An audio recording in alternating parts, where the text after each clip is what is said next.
Hello my dear students, this is Sir Naseem Zulfikar. Please subscribe my channel and also press the bell icon if you want to get daily lessons on chemistry and English. ठीक है। अच्छा, Bohr's atomic model के बारे में discuss करूँगा। इससे पहले बाकी मॉडल्स को मैं जो है वो थोड़ा सा रिपीट कर देता हूँ ताकि आपको माइंड बन जाए और आखिरी एटॉमिक मॉडल इसके साथ चैप्टर खत्म हो जाता है, चैप्टर 3 एटॉमिक स्ट्रक्चर। ठीक है, बोर्स के मॉडल के साथ। चूँकि तो हमने काफ़ी ज़्यादा लंबी हिस्ट्री पढ़ी है, तो सबसे पहला कॉन्सेप्ट हमने डिस्कस किया था कि सबसे पहले था जॉन डाल्टन। उसने इस तरह का एक जो है कॉन्सेप्ट पेश किया था एटम का कि एटम इस तरह से बॉल जैसा होता है। तो उसको हम कहते हैं, ये जॉन डाल्टन का पेश करदा है, जॉन डाल्टन ने इसको पेश किया था। और इसको हम लोग क्या कहते हैं इस मॉडल को? This is called the billiard ball model. Billiard मतलब होता है स्नूकर, स्नूकर बॉल मॉडल। इसने बोला था एटम के अंदर और कुछ नहीं होता भाई। फिर इलेक्ट्रॉन प्रोटॉन डिस्कवर हुए, तो जे थॉमसन ने एक नया डिस्कवर किया, एक नया उन्होंने एटॉमिक मॉडल बताया। ये मैं आपको बता रहा हूँ डिफरेंट एटॉमिक मॉडल्स। तो उन्होंने बताया जे थॉमसन ने कि तरबूज के बीज की तरह सारे इलेक्ट्रॉन प्रोटॉन हर तरफ बिखरे हुए, जहाँ मर्जी वहाँ बिखरे हुए, जहाँ मर्जी वहाँ बिखरे हुए। This is the concept of sir J Thomson. और ये वाला जो मॉडल कहलाता है केमिस्ट्री में, उसको हम लोग क्या बोलते हैं? Thomson's plum pudding model. This is the Thomson's plum pudding model. After that क्या हुआ कि जनाब रदरफोर्ड साहब ने एटम में से अल्फ़ा पार्टिकल को गुजारा। अगर जे थॉमसन के वाला मॉडल ठीक होता तो ज़्यादातर अल्फ़ा पार्टिकल को बाउंस बैक हो जाना चाहिए था, लेकिन सिर्फ 4000 में से एक पार्टिकल बाउंस बैक हुआ। ज़्यादातर अल्फ़ा पार्टिकल तो बिल्कुल स्ट्रेट निकल गया। इसका मतलब एटम का ज़्यादातर हिस्सा खाली है, ऐसा बिखरा हुआ नहीं इलेक्ट्रॉन प्रोटॉन। तो आए अगले साइंटिस्ट, जिनका नाम था Rutherford, lord Ernest Rutherford, British physicist. इन्होंने क्या किया? उन्होंने एक नया मॉडल पेश किया, न्यूक्लियर मॉडल ऑफ एटम। उन्होंने बताया कि भाई ऐसे हर तरफ बिखरे हुए नहीं है भाई।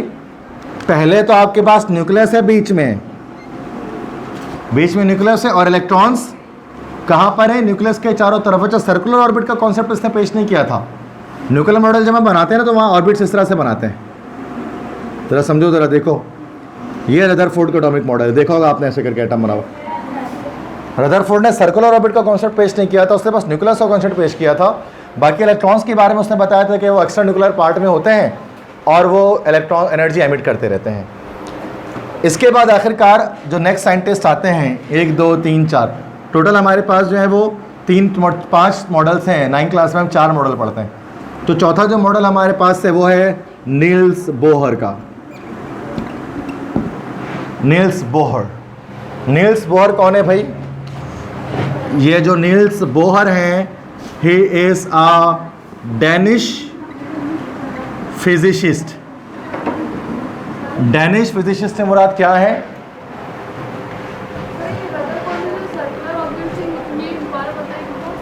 रदरफोर्ड ने बस ये बताया था कि इलेक्ट्रॉन्स न्यूक्लियस के अराउंड एक्स्ट्रा न्यूक्लियर पार्ट में मूव करते हैं। उसने ऑर्बिट का या शेल का कॉन्सेप्ट पेश नहीं किया था। सही है, बात समझ में आ रही है? तो उसका मतलब हम ये नहीं कह सकते, इसलिए हम इस तरह से बनाते हैं। इस तरह से एटम का कभी स्ट्रक्चर बनाओ। हाँ, अब बोहर की वजह से पता लगा सर्कुलर ऑर्बिट। अभी बताऊंगा, बोहर की अलग कहानी, अलग दास्तान है इसकी पूरी। ठीक है। नील्स बोहर डेनिश फिजिसिस्ट थे। डेनिश मतलब डेनमार्क के रहने वाले थे। डेनमार्क के रहने वाले को डेनिश कहते हैं, प्रॉपर एडजेक्टिव है। डेनिश फिजिसिस्ट थे और 1913 में 1913 में उन्होंने जो है वो रदरफोर्ड के एटॉमिक मॉडल्स में मौजूद मिस्टेक्स को करेक्ट किया। तो नील्स बोहर पैदा ही दुनिया में इसलिए हुए थे कि रदरफोर्ड की गलतियों को सही कर दें। शायद अल्लाह ने शायद इसलिए इनको पैदा करके दुनिया में भेजा। तो बोहर ने करके सबसे बड़ा काम था रदरफोर्ड के गलतियों को, मिस्टेक्स को करेक्ट करना और एक नया मॉडल पेश करना।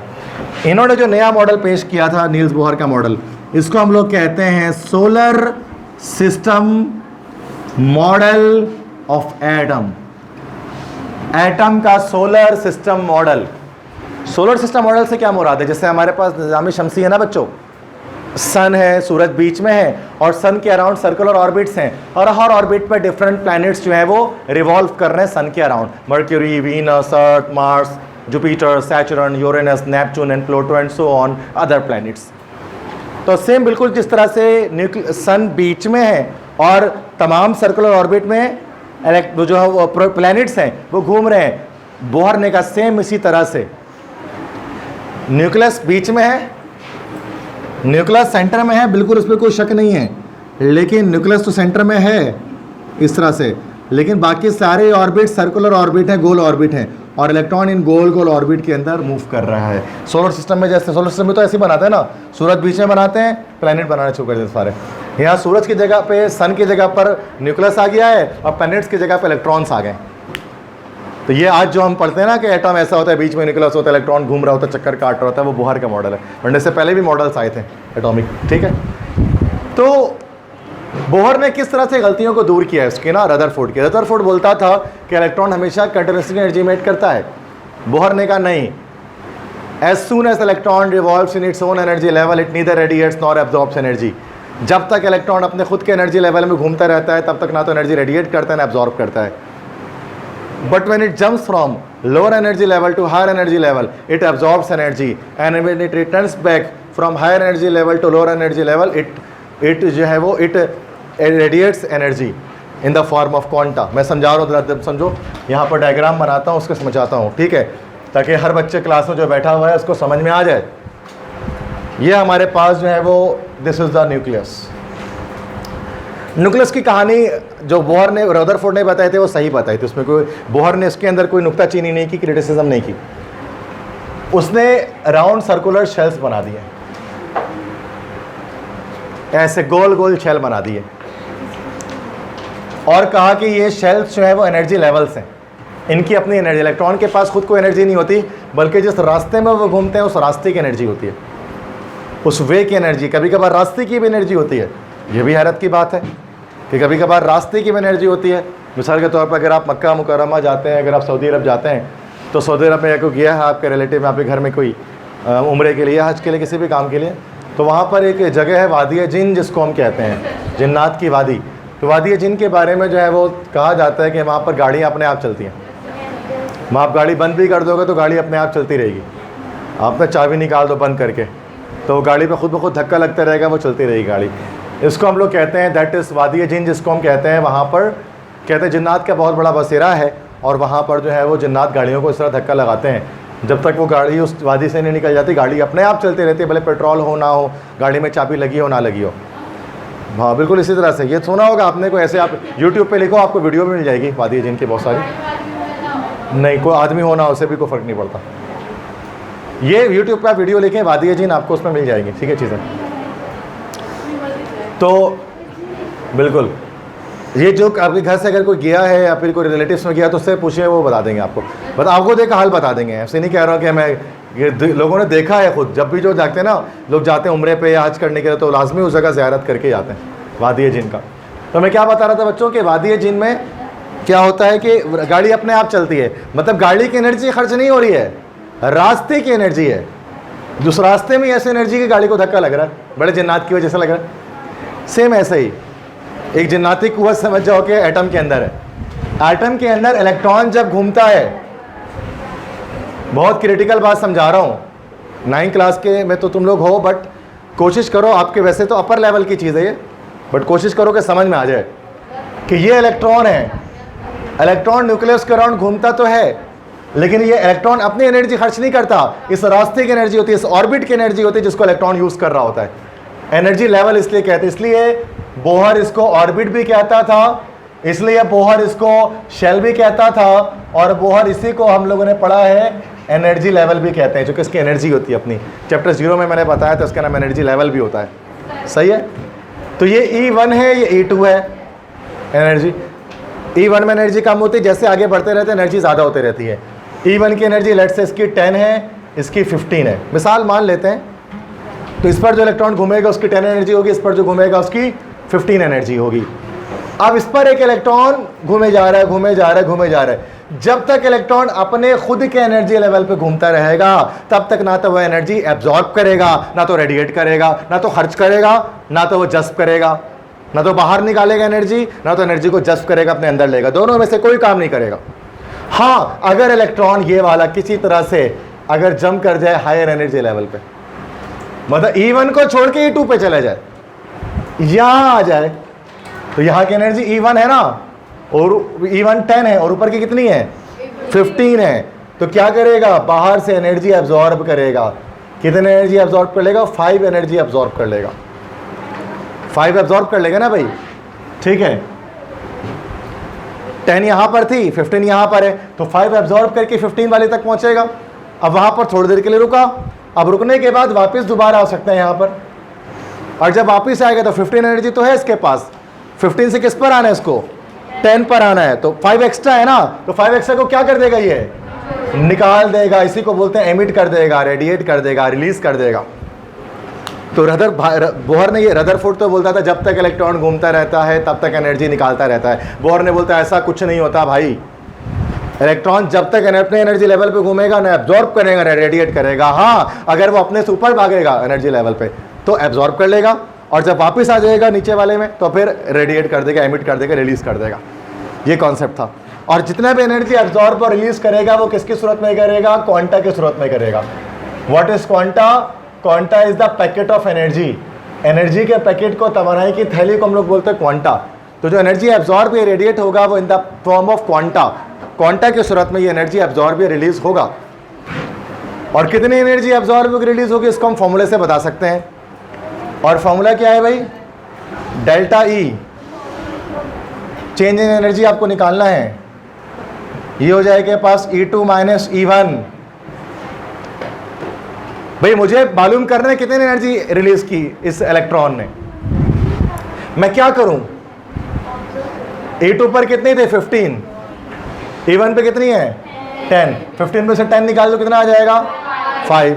तो मतलब E2 में से E1 माइनस करने से एनर्जी कितनी निकली है हम बता सकते हैं इस फॉर्मूले से। ये फॉर्मूला बन गया। अगरचे न्यूमेरिकल नहीं आएंगे इस फॉर्मूले से, बट जब हम ये लॉन्ग क्वेश्चन लिखते हैं तो फॉर्मूला भी लिखना पड़ता है। अच्छा, यहाँ पर ये जो है ना ट्रायंगल बना ना, ट्रायंगल, बच्चे सोचेंगे ट्रायंगल क्या है, तो ये ट्रायंगल होता है, डेल्टा बोलते हैं इसको, जैसे डी बोलते हैं ना, alpha beta gamma delta.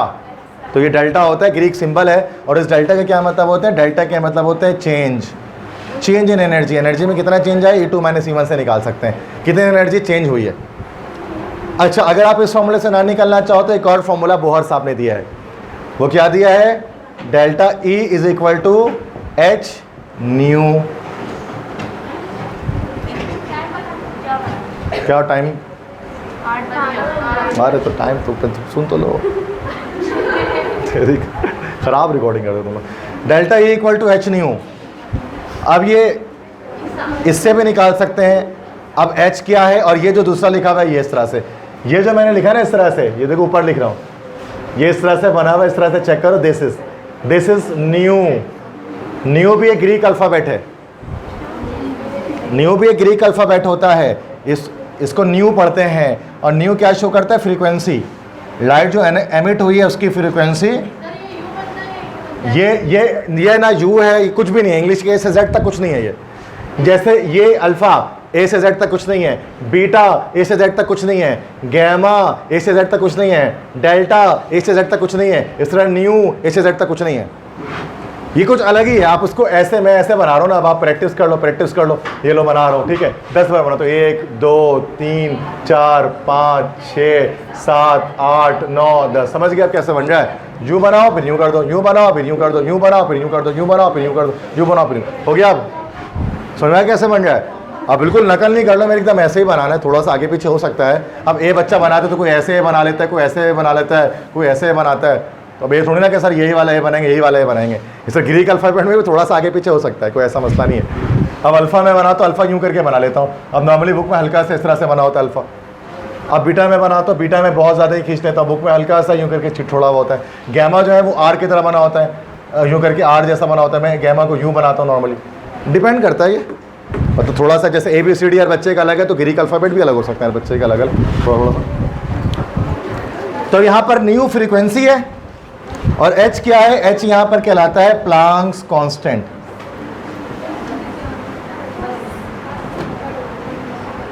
Planck नाम का एक साइंटिस्ट था, उसने कांस्टेंट वैल्यू दी थी, H से डिनोट करते हैं, मैक्स प्लांक नाम था। कल इनके बारे में डिस्कस करूंगा मैं, अभी सिर्फ रिव्यू दे देता हूँ, उसके बाद डिटेल में कल बता दूंगा प्लांक के बारे में। देखो अगेन, रदरफोर्ड की गलती थी, रदरफोर्ड बोलता था इलेक्ट्रॉन हमेशा एनर्जी खारिज करता रहता है। लोग बोलते थे भाई एनर्जी हमेशा खारिज करता है तो रुकता क्यों नहीं, और रुकता क्यों नहीं, और घूमते घूमते न्यूक्लियस में गिरता क्यों नहीं, और अगर हमेशा एनर्जी खारिज करता है तो स्पेक्ट्रम लेने पर कंटिन्यूस क्यों नहीं आता, लाइन क्यों आता है। लोगों ने सवाल किया, साइंटिस्ट लोगों ने, इसका जवाब नहीं था उसके पास। बोहर आया 1913 में, 2 साल के बाद, डेनमार्क की पैदाइश। बोहर ने बोला भाई ऐसी कोई बात नहीं है, इलेक्ट्रॉन एनर्जी खारिज करता ही नहीं है, इलेक्ट्रॉन जब तक घूमते रहता है। तो क्या करता है फिर वो, इलेक्ट्रॉन जिस एनर्जी लेवल पे घूमता है उसकी एनर्जी यूज़ करता है। जब तक इलेक्ट्रॉन अपनी एनर्जी लेवल पे घूमता रहेगा ना एनर्जी अब्जॉर्ब करेगा ना रिलीज़ करेगा। हाँ, अगर इलेक्ट्रॉन लोअर से हायर एनर्जी पे जंप मारेगा तो अब्जॉर्ब कर लेगा, हायर से लोअर पे आएगा तो रिलीज़ कर लेगा, और जितनी एनर्जी अब्जॉर्ब या रिलीज़ करेगा वो क्वांटा की सूरत में करेगा। और क्वांटा क्या होता है, पैकेट्स ऑफ एनर्जी। अब मालूम करनी है एग्जैक्ट क्वांटिटी कितनी है, तो हम उसको E2 - E1 करके हम मालूम कर सकते हैं। हायर एनर्जी लेवल पे जो एनर्जी थी उसको माइनस कर देंगे लोअर एनर्जी लेवल से, हमें पता लग जाए कितनी एनर्जी इसने रेडिएट की है। अगर इससे नहीं करना चाहिए, दूसरा फॉर्मूला है delta E = h new. h है प्लांक्स कांस्टेंट, इसकी एक फिक्स वैल्यू होती है जो आप 9th क्लास में नहीं पढ़ते, बड़े होकर पढ़ोगे। 6.625 × 10⁻⁻34 जूल सेकंड। आप याद नहीं रखो, भूल जाओ। उसके बाद फिर इतने ही याद कर लो, जितना बताया बहुत है, एक्स्ट्रा जो बता रहा हूँ वो याद नहीं रखो। देन न्यू क्या है, फ्रीक्वेंसी ऑफ एमिटेड लाइट, जो लाइट निकल रही है उसकी फ्रीक्वेंसी। h को न्यू से मल्टीप्लाई करने से भी डेल्टा E हमें मालूम हो सकता है। न्यूमेरिकल नहीं बनाना, बस फॉर्मूला याद रखना है, ठीक है। That's it. समझ में आ गई सबको बातें सारी। कल मैं क्वेश्चन करूंगा, चूँकि कल मैं इस चैप्टर को, ये चैप्टर बस लिखाना है इसको, और चैप्टर खत्म हो जाएगा, क्लोज हो जाएगा। यस, h को ही कहते हैं प्लांक्स कांस्टेंट। मैक्स प्लांक एक साइंटिस्ट है, उसके नाम पर।